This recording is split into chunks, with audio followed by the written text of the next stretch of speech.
Hello दोस्तों, नमस्कार। BPSC मस्त अकाडमी में आप सभी दोस्तों को नमस्कार। आज मैं लेके आया हूँ दोस्तों, आज मैं लेके आया हूँ आपको फिजिक्स से संबंधित ऊष्मा एवं ऊष्मागति से संबंधित बहुत महत्वपूर्ण प्रश्न, जो हमेशा प्रतियोगिता परीक्षाओं में सबसे ज़्यादा पूछा जाता है दोस्तों। यहाँ से क्वेश्चन एक न एक आपको मिलेगा। तो उससे पहले आप सभी दोस्तों को, अगर हम मेरे चैनल पर पहली बार आए हैं तो लाइक कर देना है, शेयर कर देना और सब्सक्राइब कर देना है। तो सबसे पहले आप सभी दोस्तों को एक बीपीएससी मस्ती एकेडमी में नमस्कार।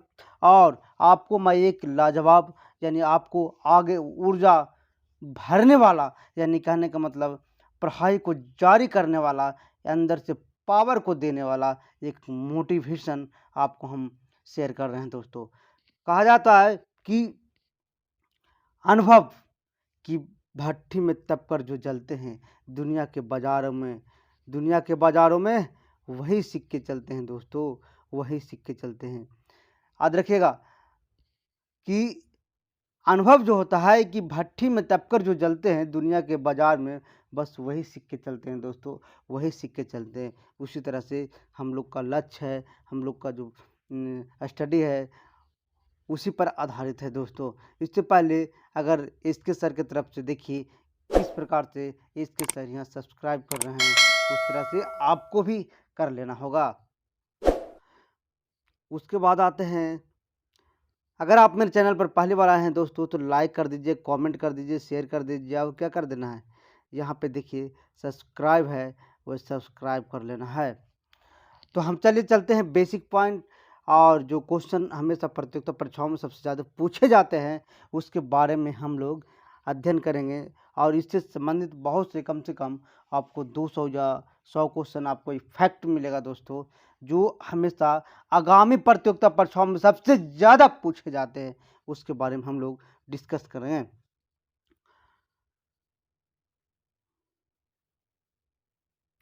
ऊष्मा एवं ऊष्मा गति के बारे में, ऊष्मा एवं ऊष्मा गति के बारे में। ऊष्मा वह ऊर्जा है जो वस्तु को दूसरी वस्तु में केवल तापांतर के कारण स्थानांतरित होता है। यानी कहने का मतलब है, दूसरी वस्तु में केवल तापांतर के कारण स्थानांतरित, यानी एक जगह से दूसरी जगह जाता है दोस्तों। ऊष्मा का ऐसा मात्रक क्या होता है, यहाँ से देखिएगा जूल होता है। ऊष्मा का ऐसा मात्रक क्या होता है, जूल होता है। समानता ऊष्मा के लिए अन्य मात्रा को कैलोरी प्रयोग किया जाता है। क्या किया जाता है, कैलोरी में प्रयोग किया जाता है। यहाँ से भी क्वेश्चन आएगा दोस्तों। ताप वह वस्तु ताप वस्तु की वह ऊष्मीय अवस्था जिसमें ऊष्मा के प्रवाह की दिशा बोध कराता है। ऊष्मा के प्रवाह को क्या करता है, दिशा बोध कराता है, यानी रास्ता बताता, समझिएगा।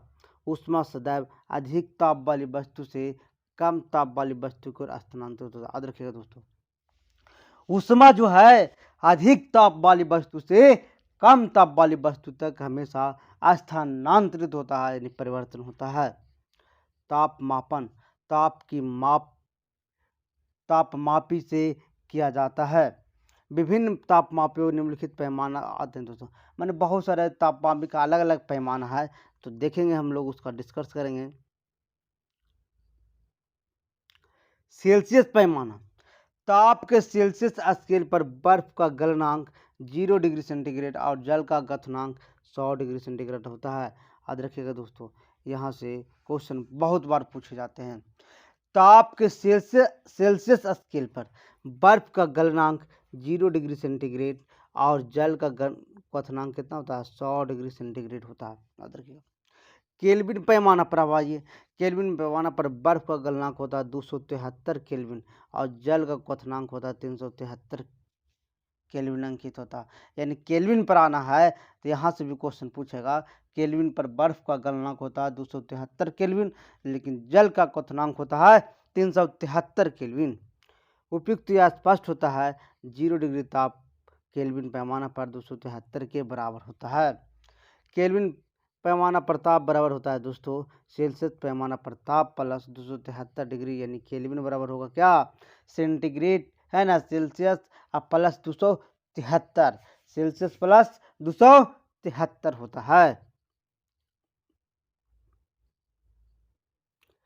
फारेनहाइट पैमाना, इस पैमाना पर बर्फ का गलनांक 32 डिग्री फारेनहाइट तथा जल का क्वथनांक 212 डिग्री फारेनहाइट होता है। याद रखिएगा, सेल्सियस पढ़ लिए, केल्विन पढ़ लिए, अब आते हम लोग फारेनहाइट के बारे में।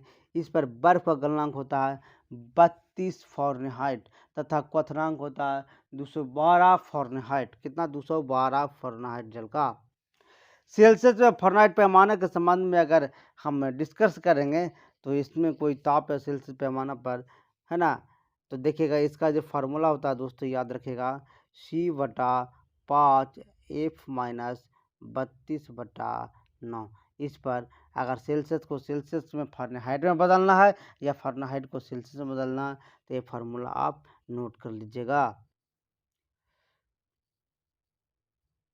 ताप परिवर्तन के प्रभाव, ताप परिवर्तन के प्रभाव से क्या क्या होता है इससे हम जरा डिस्कस करेंगे। इससे भी क्वेश्चन बहुत पूछे जाते हैं दोस्तों। ताप बढ़ाकर ठोस को द्रव अवस्था में और द्रव को गैसीय अवस्था में परिवर्तित किया जा सकता है, जबकि ताप घटाकर गैस को द्रव अवस्था में और द्रव को ठोस अवस्था में परिवर्तित किया जा सकता है। याद रखिएगा दोस्तों, ताप अगर बढ़ाते तो ठोस को द्रव अवस्था में कर लेंगे और द्रव को गैस अवस्था में कर लेंगे। ताप अगर बढ़ाएंगे तब, लेकिन जब ताप घटाएंगे तो गैस को द्रव अवस्था में और द्रव को ठोस अवस्था में कर लेंगे। गलन, वह प्रक्रम जिसमें गर्म करने पर ठोस पदार्थ द्रव में परिवर्तित होता है, गलन कहलाता है। वह दाब जिस पर ठोस पदार्थ गलता है और वायुमंडलीय दाब पर द्रव में परिवर्तित होता है, पदार्थ का गलनांक कहलाता है। दोस्तों याद रखिएगा, वह पदार्थ, ठोस पदार्थ वायुमंडलीय दाब पर द्रव में परिवर्तित होता है और पदार्थ का गलनांक कहलाता है। जैसे 0 डिग्री ताप पर बर्फ पिघलकर जल बन जाता है। कितना? 0 डिग्री ताप पर बर्फ पिघलकर जल बन जाता है, इसलिए बर्फ का गलनांक 0 डिग्री सेंटीग्रेड है।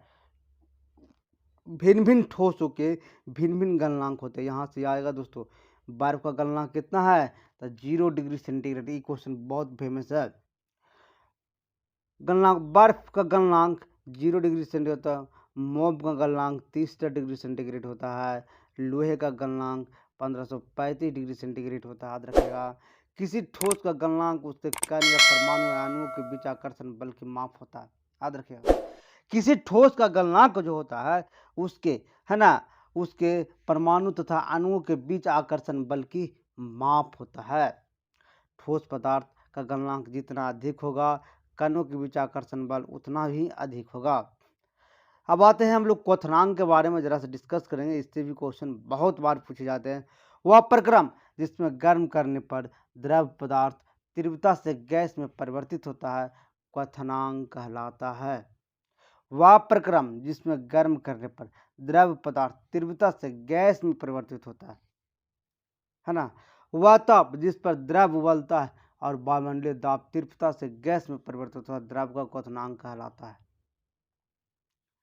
वह ताप द्रव उबलता है और वायुमंडलीय दाब पर तीव्रता से गैस में परिवर्तित होता है, द्रव का क्वथनांक कहलाता है। अब आते हैं दोस्तों, है ना, भिन्न भिन्न द्रवों के भिन्न भिन्न क्वथनांक होते हैं। याद रखिएगा, भिन्न भिन्न द्रव का भिन्न भिन्न क्वथनांक होता है। जैसे एल्कोहल का क्वथनांक 78 डिग्री सेंटीग्रेड होता है। याद रखिएगा, पूछेगा बार बार परीक्षा में, एल्कोहल का क्वथनांक कितना होता है? 78 डिग्री सेंटीग्रेड होता है। जल का क्वथनांक कितना होता है? 100 डिग्री सेंटीग्रेड होता है। और पार का क्वथनांक 357 डिग्री सेंटीग्रेड होता है। पूछेगा क्वेश्चन कि एल्कोहल का क्वथनांक कितना है तो 78 डिग्री है, जल का क्वथनांक कितना है तो 100 डिग्री है, पारे का क्वथनांक कितना है तो 357 डिग्री है।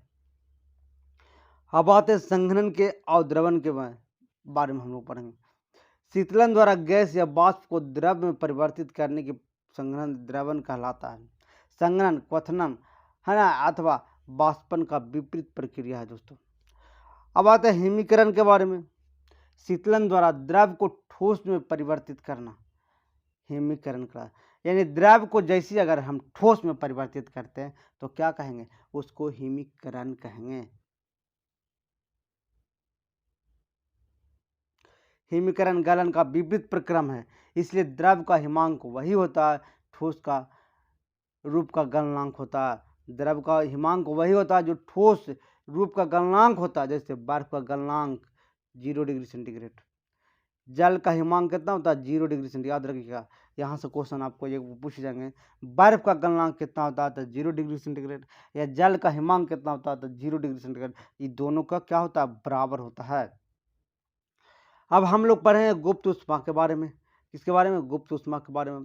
समानतः जब किसी पदार्थ को ऊष्मा दी जाती है तो उसके ताप में वृद्धि होती है। हालांकि पदार्थ की भौतिक अवस्था में परिवर्तन करने के लिए जब ऊष्मा दी जाती है तो पदार्थ के ताप में वृद्धि नहीं होती है दोस्तों। याद रखिएगा दोस्तों, पदार्थ के भौतिक अवस्था में परिवर्तित करने के लिए जब ऊष्मा दी जाती है तो पदार्थ के ताप में वृद्धि नहीं होता है। अतः पदार्थ की अवस्था परिवर्तित करने के लिए उससे दी गई ऊष्मा ऊर्जा उसकी गुप्त ऊष्मा कहलाती है। गुप्त ऊष्मा 2 प्रकार का होता है दोस्तों। कितना प्रकार का, याद रखिएगा, गुप्त ऊष्मा 2 प्रकार का होता है। पहला संगलन की गुप्त ऊष्मा और वाष्पन की गुप्त ऊष्मा। ठोस को द्रव अवस्था में परिवर्तित करने के लिए आवश्यक ऊष्मा संगलन अथवा गलन गुप्त ऊष्मा कहलाती है। यानी ठोस को द्रव अवस्था में परिवर्तित करना है ना, ऊष्मा संगलन या गलन गुप्त ऊष्मा कहलाता है। बर्फ के संगलन गुप्त ऊष्मा कितना होता है, 3.34 गुना 10⁵ जूल प्रति किलोग्राम होता है। याद रखिएगा यहाँ से दोस्तों, बर्फ का जो गुप्त ऊष्मा होता है 3.34 गुने 10⁵ जूल प्रति किलोग्राम। द्रव को वाष्प में परिवर्तित करना, द्रव अब आ गया, वाष्प आवश्यक गुप्त ऊष्मा की है ना, वाष्पन की गुप्त ऊष्मा कहलाता है। जैसे जल के वाष्पन गुप्त ऊष्मा कितना होता है, 2.25 यानी 22.5 गुने 10⁵ जूल प्रति किलोग्राम। याद रखिएगा जल दोस्तों, जल का गुप्त ऊष्मा जो वाष्पन की गुप्त ऊष्मा जो होता है उसका मान होता है 22.5 10⁵ जूल प्रति किलोग्राम।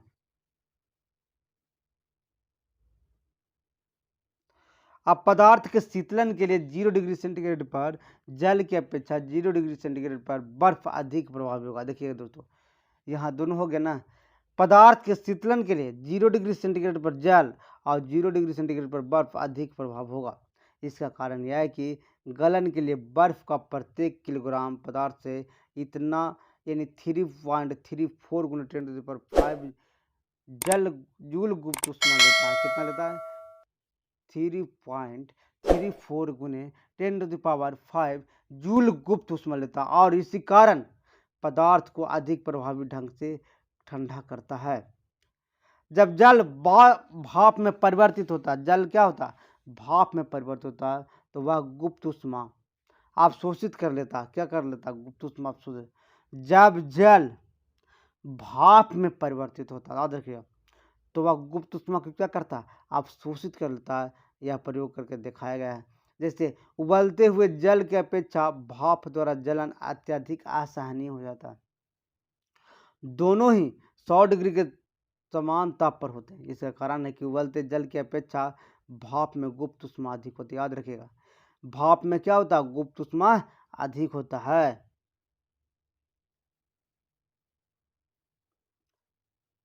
इसलिए जब भाप हमारी त्वचा पर पड़ती है तो संघनित होकर जल बनाती है। वह क्वथनशील जल की अपेक्षा 22.5 गुने 10⁵ जूल प्रति किलोग्राम ऊष्मा निकालता है। कितना निकालता है, 22.5 गुने 10⁵ जूल प्रति किलोग्राम अधिक ऊष्मा निकालती है। उबलते हुए जल की अपेक्षा अधिक ऊष्मा उत्सर्जित करने के कारण भाप असहनीय जलन उत्पन्न करता है।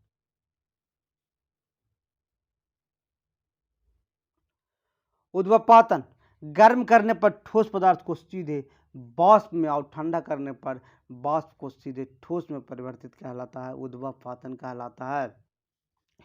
उद्वपातन करने वाला पदार्थ ammonium chloride, iodine, Kapoor, naphthalene, कौन कौन, याद रखिएगा, अमोनियम क्लोराइड, भाई क्वेश्चन पूछे जाता है बार बार। आयोडीन, कपूर, नेफ्थलीन है। वाष्पन, अपने क्वथनांक के नीचे ही किसी द्रव को वाष्प परिवर्तित करने की प्रक्रिया को वाष्पन कहलाता है। वाष्पन कमरे के ताप पर भी हो सकता है। किसी द्रव का वाष्पन कमरे के ताप पर भी हो सकता है। गीले कपड़े उनमें उपस्थित जल के वाष्पन के कारण ही सूख जाते हैं दोस्तों। पोखरों का जल भी वाष्पन के कारण ही सूख जाते हैं। पोखरों का जल क्या होता है? वाष्पन के कारण ही सूख जाते हैं। द्रव का ताप बढ़ाने पर वाष्पन की दर में वृद्धि हो जाता है। याद रखिएगा यहाँ से क्वेश्चन, द्रव को ताप बढ़ाने पर वाष्पन की दर में क्या होता है? वृद्धि हो जाता है।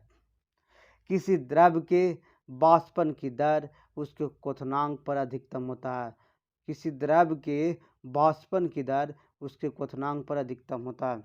वायु की आर्द्रता जब भिन्न भिन्न होती है तो वाष्पन की दर उच्च होता है। वायु की आर्द्रता जब भिन्न होता है तो भिन्न नहीं, सॉरी दोस्तों, वायु की आर्द्रता जब निम्न होता है तो वाष्पन की दर उच्च होती है और जल अत्यधिक शीघ्र वाष्पित होता है, जबकि वायु की आर्द्रता उच्च होने के वाष्पन की दर धीमी हो जाती है। वाष्पन के कारण शीतलन, इससे बहुत सारे क्वेश्चन कुछ न कुछ आपको मिलेंगे हमेशा प्रतियोगिता परीक्षाओं में सबसे ज्यादा दोस्तों। तो याद रखिएगा, किसी पात्र में भरा द्रव जब वाष्पित होता है तो वह उस पात्र में वाष्पन की गुप्त ऊष्मा प्राप्त कर लेता है। वाष्पन की क्या करता है? गुप्त ऊष्मा प्राप्त कर लेता है। ऊष्मा खोने के कारण वह पात्र ठंडा हो जाता है। जब ऊष्मा खत्म हो जाता है तो क्या होता है? पात्र ठंडा हो जाता है। वाष्पन के कारण शीतलन एक अच्छा उदाहरण मिट्टी के बर्तन में जल ठंडा होना। किसका उदाहरण? शीतलन का नियम के उदाहरण है। मिट्टी के घरों की दीवारों में बड़ी संख्या में अत्यंत सूक्ष्म छिद्र होते हैं। कुछ जल लगातार इन छिद्रों को घरों के बाहर रिसकर वाष्पित रहता है। वाष्पन के लिए आवश्यक गुप्त ऊष्मा मिट्टी के बर्तन तथा शेष जल से प्राप्त करता है। इस प्रकार शेष जल को ऊष्मा खो देता और ठंडा होता है। अब आते हैं ग्रीष्म ऋतु में हमारे शरीर काफी मात्रा में पसीना निकालता है। याद रखिएगा दोस्तों, जब गर्मी का मौसम आता है तो हमारा शरीर काफी पसीना निकालता है। सूती कपड़े जल के उत्तम अवशोषक होते हैं। हमारे शरीर से निकले हुए पसीने अवशोषित कर लेते हैं। इन पसीनों को वाष्पन हमारे शरीर को शीतलन प्रदान करता है। पॉलिस्टर इत्यादि से बने वस्त्र पसीने को अधिक अवशोषित नहीं करते हैं दोस्तों। इससे वे ग्रीष्म ऋतु में हमारे शरीर को ठंडा रखने में असमर्थ होते हैं। ग्रीष्म ऋतु में सूती वस्त्रों का वरीयता दिए जाते हैं। कौन वस्त्र का? सूती वस्त्र का वरीयता दी जाती है।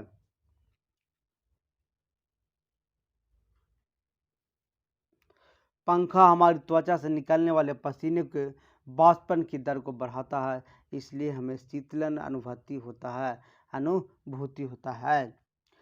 डेजर्ट रूम, कूलर रूम या शीतलन जल के वाष्पन के कारण ही होता है दोस्तों। डेजर्ट कूलर गर्म या शुष्क दिनों में अधिक शीतलन करता है, क्योंकि गर्म के दिनों में उच्चतर ताप जल के वाष्पन की दर को बढ़ाता है। अब आते हैं दोस्तों बहुत सारे क्वेश्चन जो इससे बनेंगे, जो हमेशा प्रतियोगिता परीक्षाओं में पूछे जाते हैं दोस्तों। वही क्वेश्चन को हम लोग डिस्कस करेंगे और बारी बारी से देखेंगे। संवहन द्वारा ऊष्मा का स्थानांतर हो सकता है। संवहन द्वारा याद रखिएगा, तो गैस एवं द्रव में इसका डिस्कशन है। संवहन द्वारा ऊष्मा का स्थानांतरण केवल द्रव तथा गैस में होता है। संवहन की प्रक्रिया में पदार्थ के कण स्वयं स्थानांतरित होते हैं। जैसे आग पर रखी पतीली का जल संवहन द्वारा गर्म होता है। किसके द्वारा? संवहन के द्वारा ही गर्म होता है।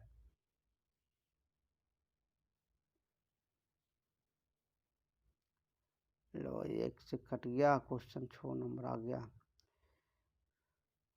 अच्छा, कटा तो कटने दो, कहीं कटा होगा का वो पेज। किसी तापमान पर सेल्सियस या फ़ारेनहाइट पैमाना मेल खाता है। कौन सा तापमान पर? याद रखिएगा, बार बार पूछे जाता है दोस्तों, किस तापमान पर सेल्सियस और फ़ारेनहाइट का पैमाना मेल खाता है? -40 डिग्री, है ना, -40 डिग्री पर।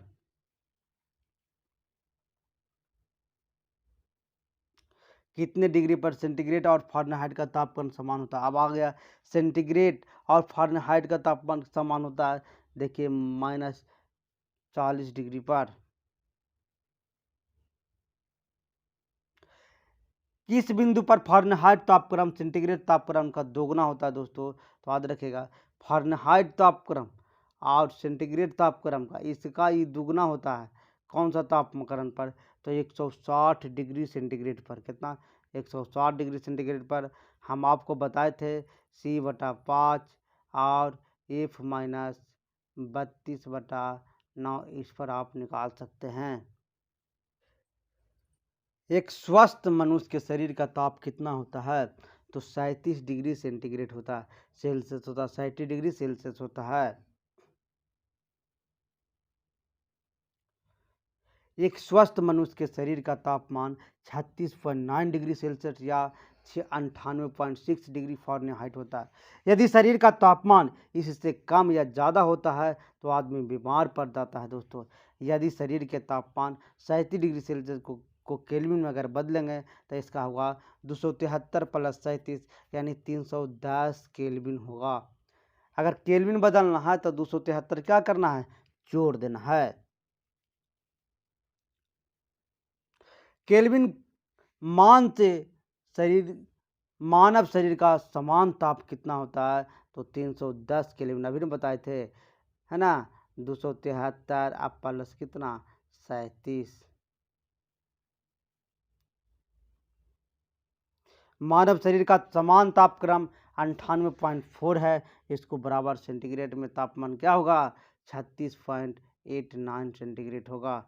ये जो फार्मूला है हम आपको बार बार बता रहे हैं, इसको आप हमेशा के लिए याद रख लीजिए दोस्तों, है ना। F-32/9 गुने 5, चूँकि फ़ारेनहाइट पैमाना को 98.4 फ़ारेनहाइट है।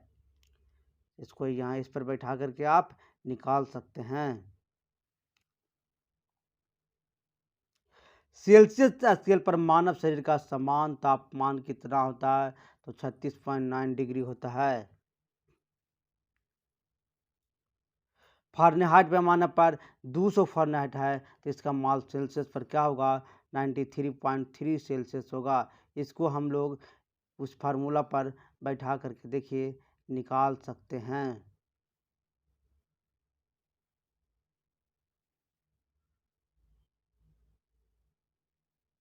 40 डिग्री सेल्सियस का मान फ़ारेनहाइट स्केल पर क्या होगा, तो 104 फ़ारेनहाइट होगा।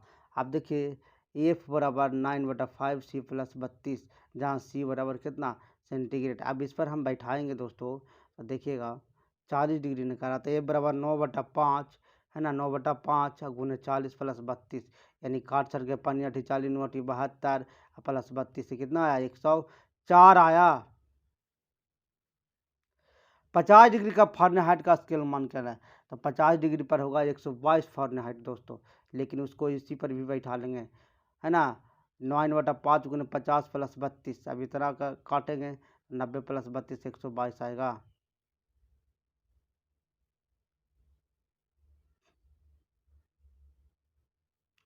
मानक के औसत तापमान सेंटीग्रेड और फ़ारेनहाइट तापमान F हो तो F या C का संबंध F = 9/5 C + 32 होता है, तो C का संबंध क्या होगा, तो याद रखिएगा दोस्तों, यह F = 9/5 C + 32 होगा।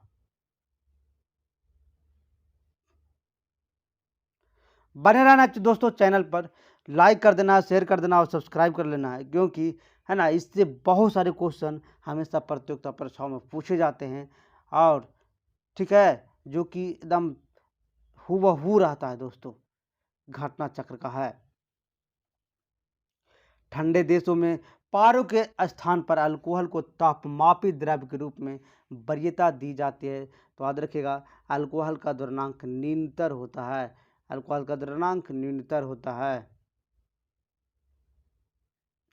अल्कोहल का द्रव्यंक न्यूनतर होने के कारण ठंडे स्थान पर इसका हिमांक काफ़ी नीचे होता है और जिससे शून्य में काफ़ी कम हो जाने पर यह द्रव अवस्था में ही बना रहता है। यही कारण है कि ठंडे देशों के लिए पारे अपेक्षा अल्कोहल तापमापी बेहतर साबित होता है।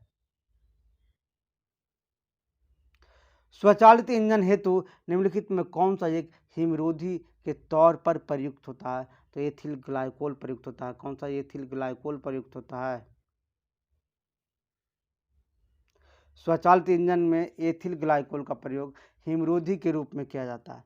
जब जल के साथ एथिलीन ग्लाइकोल को मिलाया जाता है तो मिश्रण को हिमांक 0 डिग्री सेंटीग्रेड से घट जाता है, जिससे ठंडे देशों में स्वचालित इंजन पानी नहीं जमता है। याद रखिएगा दोस्तों, बहुत सारे क्वेश्चन जो पूछे जाते हैं सीधे आपको एग्जाम में मिलेंगे। रिवाइज करने का प्रयास करिएगा, स्किप मत करिएगा वीडियो को। परम शून्य ताप क्या है? याद रखिएगा, सैद्धांतिक रूप से न्यूनतम संभव ताप होता है, उसी को परम शून्य ताप कहा जाता है।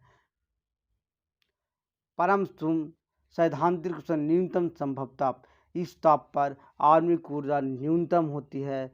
परम शून्य तापमान केल्विन स्केल पर, जबकि 0 डिग्री सेल्सियस स्केल पर -273 डिग्री है ना 15 सेंटीग्रेड परिभाषित किया जाता है। 15 नहीं 1.5 होगा दोस्तों। गर्म करने पर विस्तारण होता है, तो याद रखिएगा पदार्थ का घनत्व घटा देता है। पदार्थ का घनत्व क्या होता है? घट जाता है। किसी पदार्थ का घनत्व उसके द्रव्यमान तथा उसके आयतन के अनुपात होता है। घनत्व बराबर होता है द्रव्यमान बटा आयतन। गर्म करने पर किसी पदार्थ का आयतन में वृद्धि होती है और उसका घनत्व क्या होता है? घट जाता है। और किसी पदार्थ का घनत्व उसके आयतन का व्युत्क्रमानुपाती होता है दोस्तों। जब बर्फ पिघलती है तब आयतन घटता है। क्या होता है? आयतन घटता है। ढला हुआ लोहा, बर्फ, एंटीमनी, बिस्मथ, पीतल आदि गलने पर आयतन में सिकुड़ता है।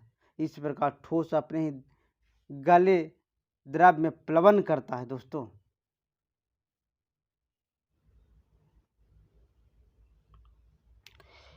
निम्नलिखित में कौन सा कथन सही है?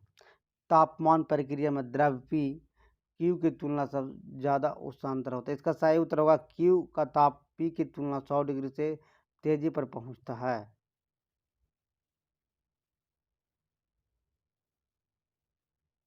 थर्मोस्टेट का प्रयोजन क्या है? थर्मोस्टेट का प्रयोजन क्या है?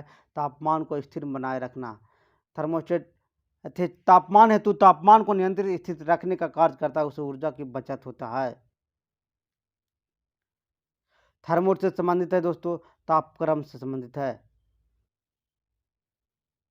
थर्मोस्टेट वह यंत्र है जो किसी निकाय का तापक्रम स्वयं नियंत्रित करता है।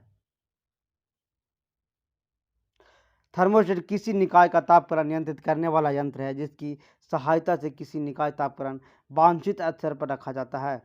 ताप अस्थायी स्थिर बनाए रखने के एक उदाहरण क्या है? तो यह टेम्परेचर।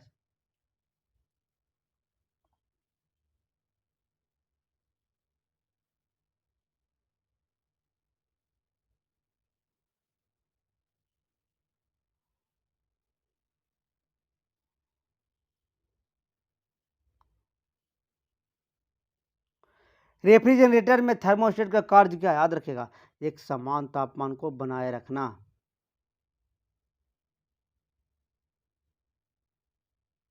रेफ्रिजरेटर में खाद्य पदार्थ ताजा रखने हेतु सुरक्षित तापमान कितना है?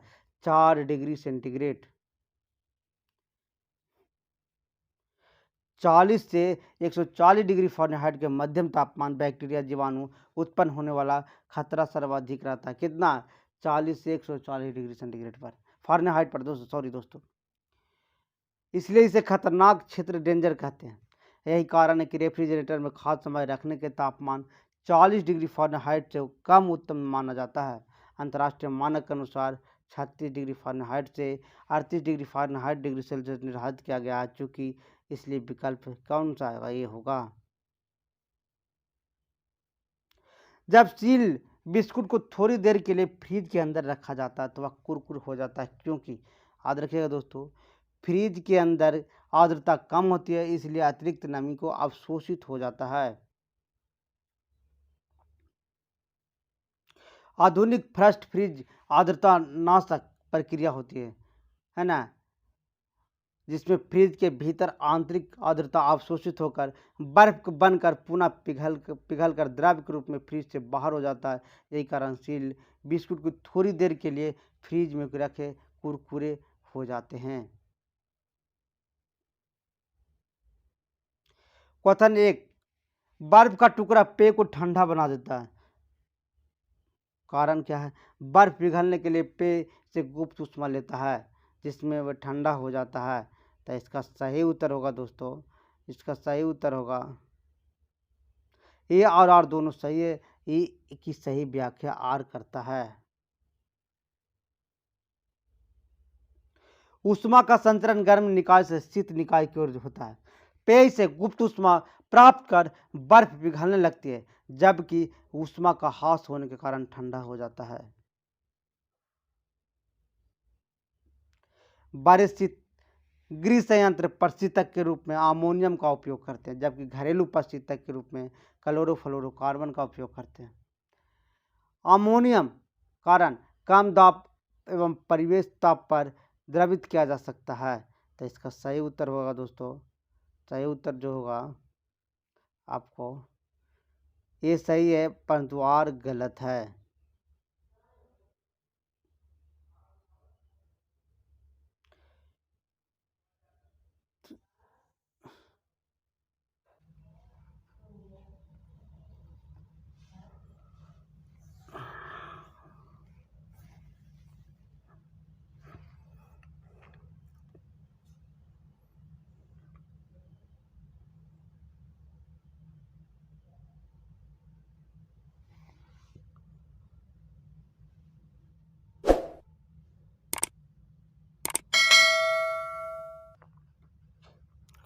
कथन ए, कृष्ण छिद्र एक ऐसा खगोलीय अस्तित्व है जिसे दूरबीन से देखा नहीं जा सकता।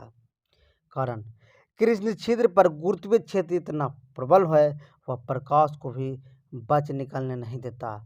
तो याद रखिएगा दोस्तों, को इसका सही उत्तर हो जाएगा ए नंबर। सही उत्तर क्या हो जाएगा? ए और आर दोनों सही है। ए का सही स्पष्टीकरण है। कृष्ण छिद्र के बारे में एक असीमित घनत्व द्रवयुक्त पिंड है जो प्रकाश को परिवर्तित करने में अक्षम होने के कारण ही अदृश्य है। इसका गुरुत्वाकर्षण क्षेत्र इतना प्रबल होता है कि कोई भी द्रव यहाँ तक कि प्रकाश भी यहाँ से पलायन नहीं कर पाता। यही कारण है कृष्ण छिद्र को दूरबीन से नहीं देखा जा सकता है।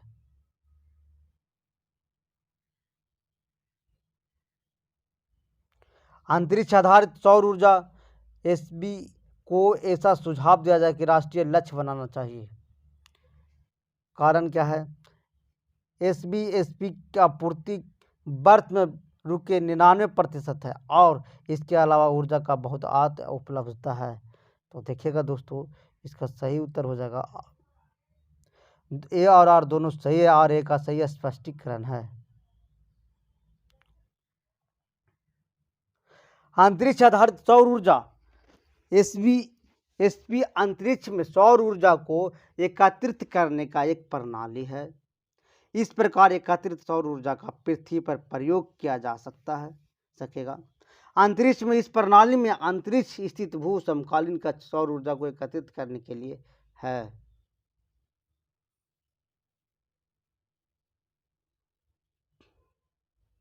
निम्नलिखित प्राकृतिक तत्वों पर विचार कीजिए। तो याद रखिएगा दोस्तों, स्थलीय तापमान, प्रकाश अपवर्तन, प्रकाश परावर्तन, प्रकाश विवर्तन, यानी इसका एक और तीन सही होगा, एक और तीन सही होगा।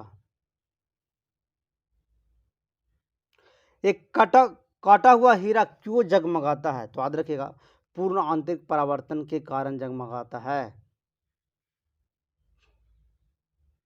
हीरे का अपवर्तनांक बहुत अधिक होता है। इसकी कटाई या तराशी इस प्रकार होती है कि कोई प्रकाश किरण यदि इसके अंदर चली जाए तो बाहर निकलने से पहले उसे कई बार पूर्ण आंतरिक परिवर्तन हो। इस प्रकार कई बार किरणों को पूर्ण आंतरिक परिवर्तन होने से हीरा क्या होता? चमकता है। उचित रीति से कटे हीरे को असाधारण चमक का आधारभूत कारण क्या है दोस्तों? याद रखिएगा, उसका अति उच्च अपवर्तन सूचकांक होता है। हेलो दोस्तों, आप सभी दोस्तों को एक कहने का मतलब है कि चैनल पर बने रहेगा, स्किप मत करिएगा दोस्त, है ना। और क्या करना है, अगर पहली बार आप आए हैं तो लाइक कर दीजिए, शेयर कर दीजिए और क्या कर देना है, सब्सक्राइब कर देना है दोस्तों, ताकि नेक्स्ट फ्रेंड को भी सहायता मिल सके। हीरे का चमकने का प्रमुख कारण है उसका पूर्ण आंतरिक परावर्तन ही है। चूंकि हीरे अपवर्तनांक बहुत अधिक है, 2.42 होने के कारण इसका क्रांतिक कोण 24 डिग्री होता है। याद रखिएगा, 2.42 क्या होता है, हीरे का अपवर्तनांक होता है, और क्रांतिक कोण होता है 24 डिग्री होता है। विशेष रूप से काटे गए हीरे के अंदर प्रकाश पड़ता है और हीरे के पृष्ठों पर बार बार पूर्ण आंतरिक परावर्तन होता है। एक कटा हुआ हीरा जगमगाहट के साथ चमकता है, क्यों? प्रकाश के अवशोषण के कारण, प्रकाश के अवशोषण के कारण।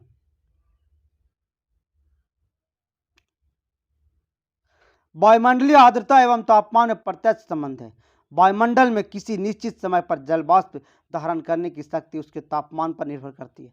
हवा जितनी ही गर्म होती है उससे नमी आर्द्रता धारण करने की शक्ति उतनी ही बढ़ता है। तेज हवा वाली रात्रि में ओस नहीं बनती है, क्योंकि वाष्पीकरण की दर तेज हो जाती है। तेज हवा वाली रात्रि में ओस नहीं बनती है, क्योंकि तेज हवा के कारण वाष्प की दर तेज हो जाती है, इसलिए ओस के कारण वाष्पित हो जाता है दोस्तों।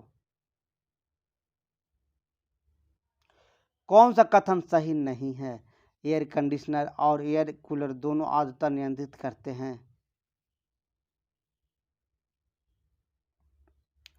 एयर कंडीशनर और एयर कूलर दोनों तापक्रम और वायु की गति को नियंत्रित करता है, परंतु जहां एयर कंडीशनर आर्द्रता को भी नियंत्रित करता है, वही एयर कूलर आर्द्रता को नियंत्रित नहीं करता है। यह स्पष्ट बी सही है। कमरे में लगा हुआ वातानुकूलक क्या नियंत्रित करता है? तो याद रखिए, केवल आर्द्रता और तापक्रम दोनों को नियंत्रित करता है। डेजर्ट कूलर द्वारा शीतलन किस पर आधारित होता है? तो बाष्पन शीतलन के द्वारा होता है दोस्तों।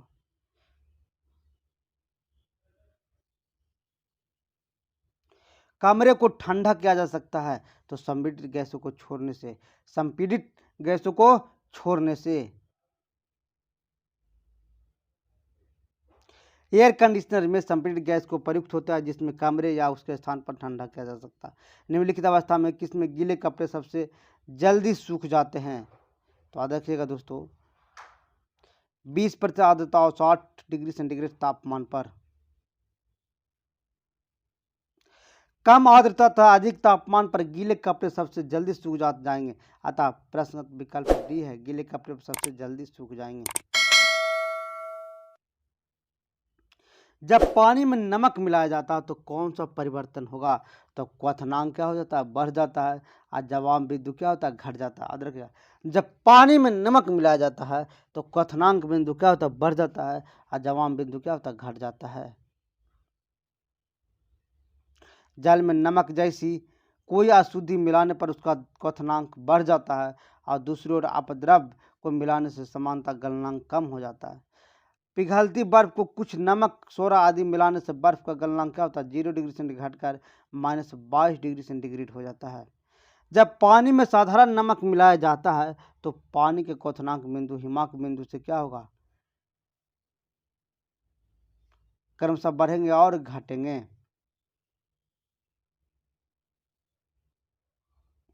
नीचे देखे इस दिया गया उसका कारण क्या है? ऊंचाई वाले स्थानों में भोजन पकाने के लिए उसमें नमक मिलाया जाता है। बी कारण, ऊंचाई वाले स्थानों में तापमान कम होता है। तो देखिएगा इसका सही उत्तर होगा दोस्तों, जो होगा ए और दोनों सत्य है, किंतु आर ए इसका सही व्याख्या नहीं है।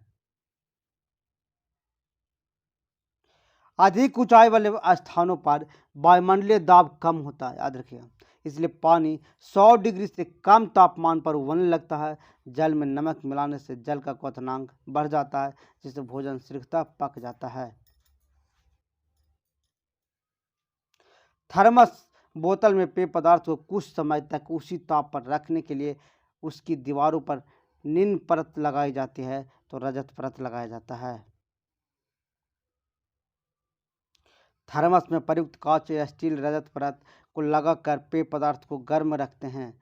तो याद रखिएगा दोस्तों, है ना, थर्मस में कांच या स्टील पर रजत परत लगाकर पेय पदार्थ को क्या करते हैं, गर्म करते हैं।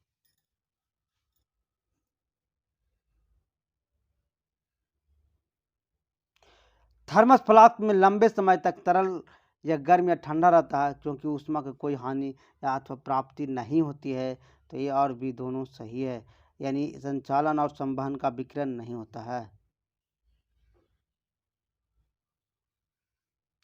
थर्मस फ्लास्क में दो परतों के बीच वैक्यूम होने के कारण संचालन, संवहन एवं विकिरण की क्रिया ऊष्मा की हानि अथवा प्राप्ति नहीं होता है। याद रखिएगा दोस्तों, बहुत बार क्वेश्चन पूछे जाते हैं हमेशा प्रतियोगिता परीक्षाओं में दोस्तों, लेकिन आप पहली बार आप आए हैं मेरे चैनल पर दोस्तों, तो सबसे पहले सब्सक्राइब कर लीजिएगा कि नेक्स्ट वीडियो के लिए, आप नेक्स्ट क्लास के लिए दोस्तों, और लाइक कर दीजिए और उसके बाद शेयर कर देना है। गर्मी में सफ़ेद कपड़ा, गर्मियों में सफ़ेद कपड़ा पहनना ज़्यादा आरामदायक है क्योंकि देखिएगा वो शरीर के ऊपर पड़ने वाले ऊष्मा को परावर्तित कर देता है। प्राकृतिक में विभिन्न रंगों को अलग अलग विशेषता पाई जाती है। काला रंग ऊपर से पड़ने वाली ऊष्मा को अवशोषित करता है। काला क्या करता है, अवशोषित करता है, जबकि सफ़ेद रंग ऊष्मा को परावर्तित करता है, क्षमता पाई जाती है। गर्मी में सफ़ेद कपड़े पहनने से आराम मिलता है क्योंकि ऊष्मा परिवर्तित होकर हमें गर्मी कम लगता है।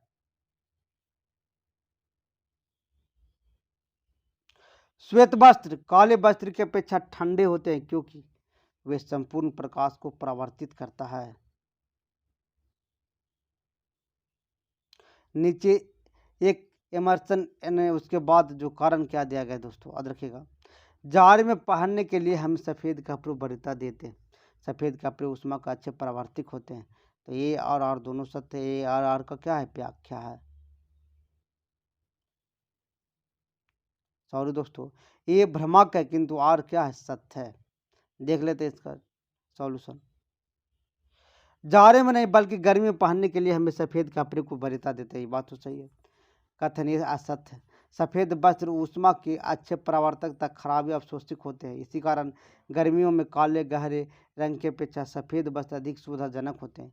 उत्तराखंड के लोक सेवा आयोग ने इस प्रश्न का उत्तर रूप से विकल्प बी माना था दोस्तों।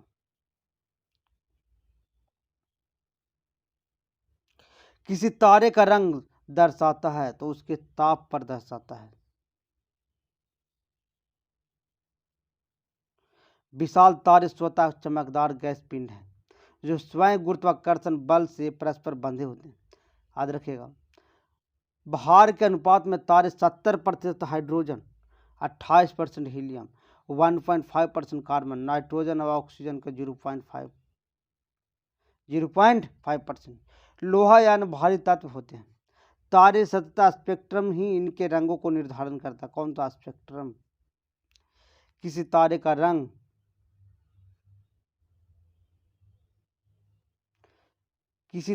रंग उसके ताप को दर्शाता है।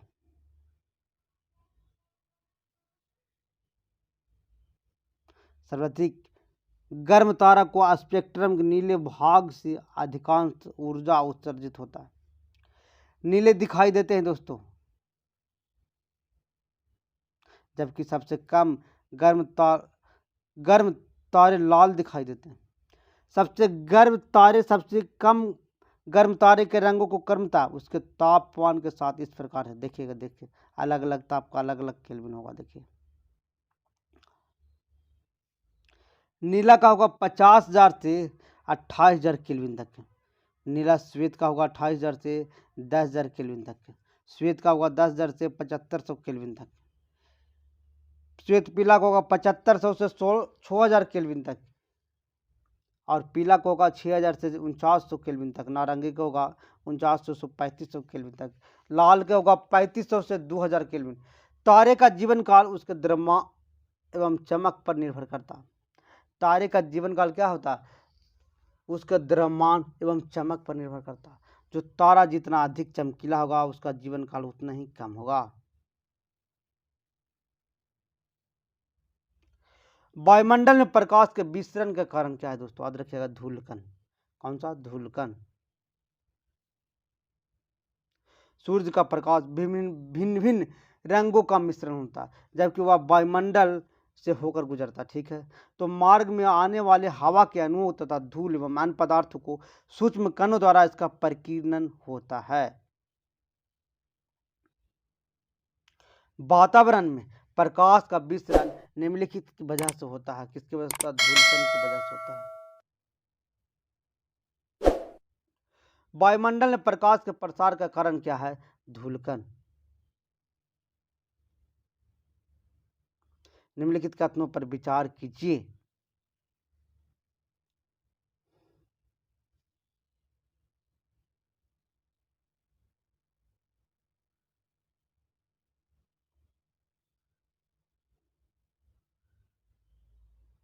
वायुमंडल हमारे ऊपर बहुत अधिक दबाव डालता है परंतु हम इसका अनुभव नहीं करते। क्यों? हमारा रक्त वायुमंडल के दबाव से कुछ अधिक दबाव डालता है। हमारा रक्त वायुमंडल के दबाव से कुछ अधिक दबाव डालता है।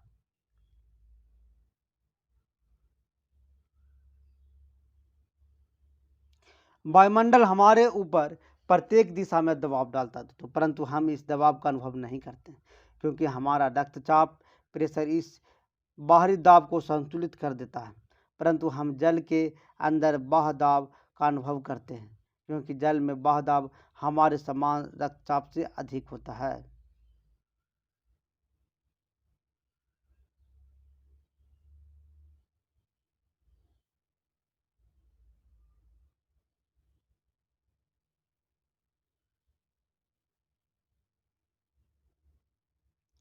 कथन ए, तापमान में वृद्धि के साथ ग्लिसरीन की सांद्रता बढ़ जाती है। और कारण क्या है? तापमान में वृद्धि अणु की गति ऊर्जा को बढ़ा देता है। तो इसका सही हो जाए, ये गलत होगा और परंतु आर सही है दोस्तों। तापमान में वृद्धि के साथ साथ किसी द्रव की ग्लिसरीन आदि सांद्रता बढ़ने के बजाय घट जाती है क्योंकि तापमान में वृद्धि से अणु की गतिज ऊर्जा को बढ़ा देता है। इस प्रकार गलत ए गलत है और आर सही है। प्रेशर कुकर में खाना जल्दी पकता है क्योंकि? तो याद रखिएगा, प्रेशर कुकर में खाना इसलिए जल्दी पकता है दोस्तों, अधिक दाब पर पानी अधिक तापकरण पर उबलने लगता है।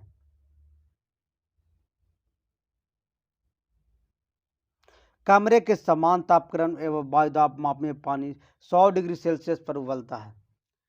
5 मिनट तक उबल तो 25 मिनट तक वायुदाब पानी के उबलने के बिंदु को प्रभावित करता है। वायुदाब के परिवर्तित होने पर वाल बिंदु क्वथनांक तथा उष्मा की मात्रा को परिवर्तित होता है। जबकि अधिक वायुदाब होने पर उबाल बिंदु तथा उष्मा की मात्रा बढ़ेगी, जब निम्न वायुदाब की दिशा उबाल बिंदु पर उष्मा की मात्रा घटेगी दोस्तों। प्रेशर कुकर में वायुदाब समान था, कमरे के वायुदाब लगभग 2 गुना होता है। कमरे के वायुदाब से कितना होता है? 2 गुना होता है। इसी कारण पानी लगभग 120 डिग्री सेंटीग्रेड पर उबलता है। इसमें अधिक उष्मा होती है। यही कारण है प्रेशर कुकर में खाना पहाड़ों की अपेक्षा वायुदाब क्या होता है? जल्दी पक जाता है। और पहाड़ों पर कम वायुदाब के कारण वातावरण में पानी थोड़े कम तापमान पर उबलते हैं। इससे उष्मा कम होती है, इसलिए पहाड़ों पर प्रेशर कुकर प्रयोग अत्यधिक लाभदायक होता है। प्रेशर कुकर में खाना कम समय में पकता है क्योंकि? तो अधिक दाब के कारण उबलते पानी का तापमान बढ़ जाता है। प्रेशर कुकर में खाना शीघ्रता बन जाता है क्योंकि? याद रखिए, बढ़ा हुआ दाब क्वथनांक को बढ़ा देता है। प्रेशर कुकर में खाना जल्दी पकता है क्योंकि? अधिक दाब के कारण पानी का क्वथनांक क्या होता है? बढ़ जाता है दोस्तों। प्रेशर कुकर में भोजन कम समय में तैयार हो जाता है क्योंकि? याद रखिएगा,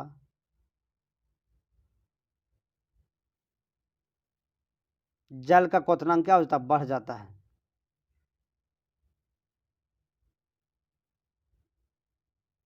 नीचे दिए गए कथन दिया गया है जिसके बाद हम उसका कारण बता दिए हैं। प्रेशर कुकर में एवोनाइट का हत्या हैंडल लगा होता है। का दूसरा, एवोनाइट मजबूत होता है, गलत है। ए और आर दोनों सही है और ये सही का व्याख्या करता है। देखिए इसका सही उत्तर हो जाएगा दोस्तों, ए और आर दोनों सत्य है, परंतु आर ए का सही व्याख्या नहीं है।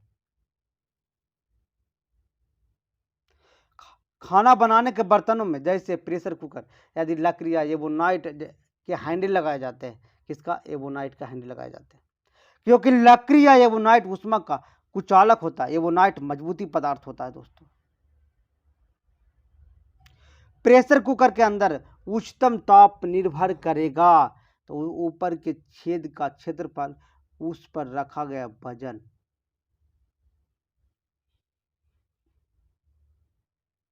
प्रेशर कुकर में वायुमंडलीय दाब से अधिक दाब उत्पन्न करके खाना बनाने की व्यवस्था होती है। अधिक दाब के कारण कुकर में जल 100 डिग्री सेल्सियस से भी अधिक ताप पर गर्म किया जा सकता है, क्योंकि अधिक दाब पर जल का क्वथनांक अधिक होता है। प्रेशर कुकर के अंदर उच्चतम तापमान छेद के क्षेत्रफल या उस पर रखे वजन पर निर्भर करता है। किसी प्रेशर कुकर में जिस तापमान पर खाद्य पदार्थ पकाए जाते हैं वह मुख्यतः निम्न में किस पर निर्भर करता है, तो याद रखिएगा दोस्तों, ढक्कन में स्थित छिद्र के क्षेत्रफल पर और ढक्कन के भार पर, यानी 1 और 3 सही इसका आंसर हो जाएगा। मेरे चाहे आप दोस्तों हमारे चैनल पर अगर पहली बार आए हैं तो लाइक कर दीजिएगा, शेयर कर दीजिएगा और सब्सक्राइब कर लीजिएगा। जब पानी को 0 डिग्री सेंटीग्रेड से 10 डिग्री तक गर्म किया जाता है तो इसका आयतन क्या होगा, पहले घटता और बढ़ता है। अधिकांशतः द्रव को गर्म करने पर उसके आयतन में वृद्धि परंतु घनत्व कमी होती है, तो लेकिन पानी का व्यवहार 0 डिग्री से 4 डिग्री के बीच ही उल्टा होता है। यदि किसी पात्र में पानी को लेकर गर्म किया जाए तो 0 डिग्री से 4 डिग्री तक आयतन घटता है, घनत्व बढ़ता है। 4 डिग्री को आगे गर्म करने पर इसका व्यवहार समानतः द्रव के भांति होता है, इस आयतन को बढ़ता और घनत्व घटता है।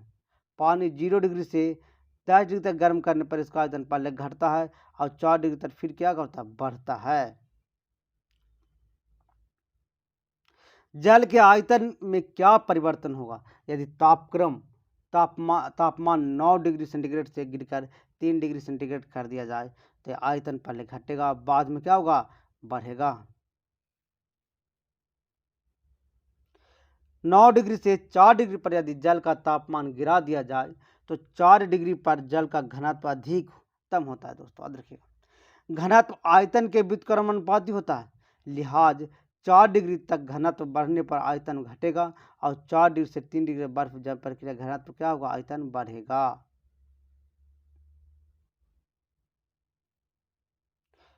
कथनों पर विचार कीजिए, कथनों पर जो विचार कीजिए।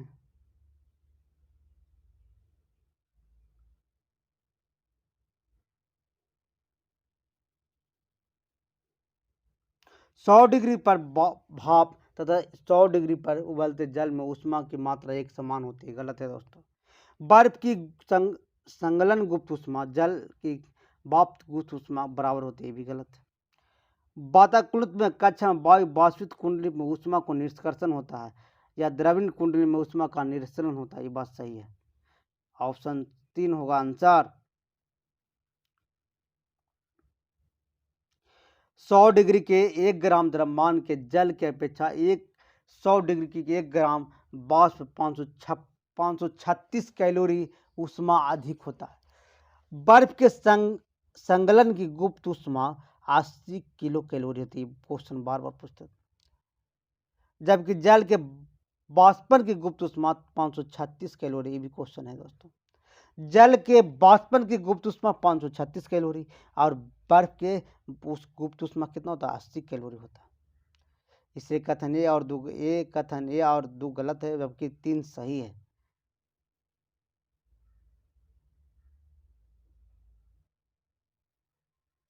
जब किसी बोतल में पानी भरा जाता है तो उसके जमने दिया जाता है तो बोतल टूट जाता है, क्योंकि पानी जमने पर फैलता है। जब किसी बोतल में पानी भरा जाता है उसमें बर्फ के जमने पर बोतल टूट जाती है। 0 डिग्री ताप पर पानी बर्फ के रूप में परिवर्तित होता है, जमता है, उसका आयतन बढ़ जाता है, इसलिए आंतरिक दबाव सीमा अधिक होने के कारण बोतल क्या होता है, टूट जाता है। पानी से भरी डाट लगी बोतल जमकर टूट जाता है, क्योंकि याद रखिएगा जमने पर जल का आयतन बढ़ जाता है दोस्तों।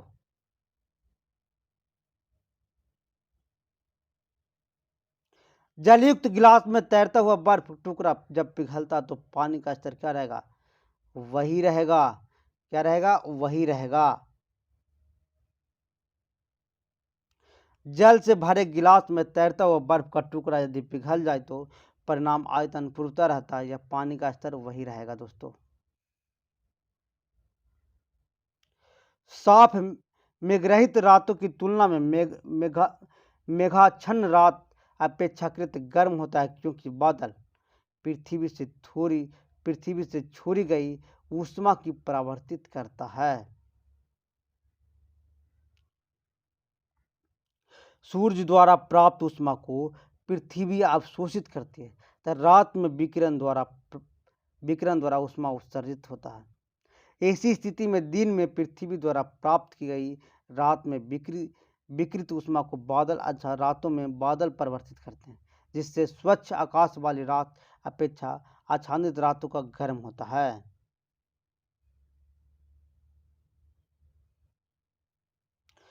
बादल आच्छादित रातों स्वच्छ आकाश वाली रातें अधिक गर्म होता है, क्योंकि याद रखिएगा बादल पृथ्वी तथा हवा का ऊष्मा का विकिरण को रोकता है।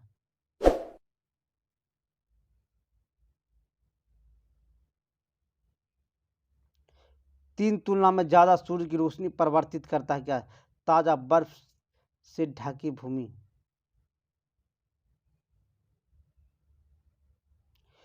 ताजा बर्फ से ढकी भूमि 80 से 85% सूर्य की रोशनी को परावर्तित करता है। उसके बाद रेत रेगिस्तान 30 से 40% प्रेरी भूमि, धान के खेत 10 से 20% गर्माता है। वैज्ञानिक ने सतह द्वारा प्रकाश को परावर्तित करने की क्षमता को अल्बीडो नाम दिया। क्या नाम दिया, अल्बीडो। लैटिन भाषा में अल्बीडो का अर्थ होता है सफेदी। यह पता चलता है कि कोई भी सतह कितनी सफेद या उजला है, बर्फ का अल्बीडो उच्च हाई होता है।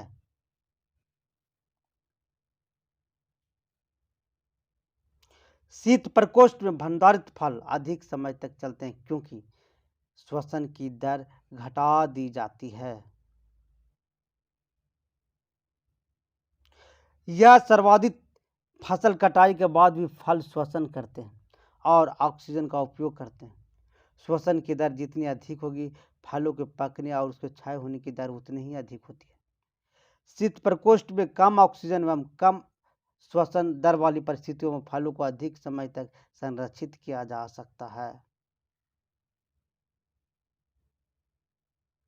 शीत प्रकोष्ठ में फल भंडारण दीर्घ भंडारण जीवन है, क्योंकि याद रखिएगा दोस्तों, अगर आप मेरे चैनल पर पहली बार आए हैं दोस्तों तो लाइक कर दीजिएगा, शेयर कर दीजिएगा और सब्सक्राइब कर दीजिएगा। श्वसन दर का ह्रास होता है। हाइड्रोजन से भरा हुआ पॉलीथीन का गुब्बारा पृथ्वी के स्थल से छोड़ा जाता है तो वायुमंडल में ऊंचाई पर जमने से क्या होता है, गुब्बारा आमापा में वृद्धि होता है।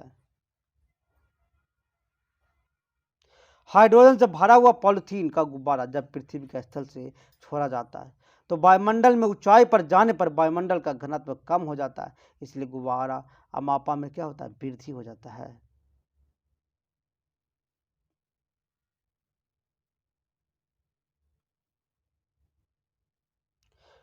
कथन ए, ऊनी वस्त्र हमें गर्म रखता है, क्योंकि याद रखिएगा ऊनी रेशो एक विशेष प्रकार के प्रोटीन के बने होते ऊष्मा का कुचालक होता है।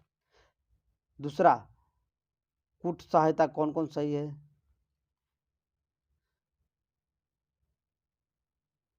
ए सही है और आर गलत है दोस्तों।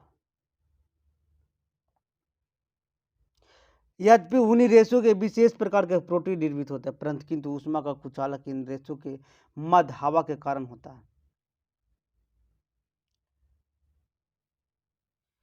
कौन सा कथन सही नहीं है, आर्द्रता के बढ़ने से वायु में ध्वनि का वेग कम हो जाती है। गलत है।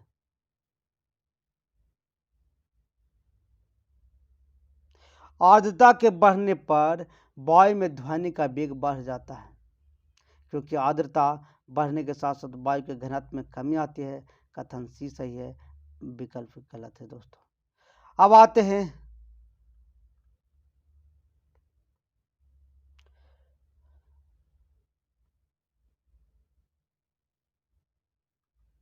कमरे में रखे रेफ्रिजरेटर का दरवाजा खोल कर देते हैं तो क्या होगा?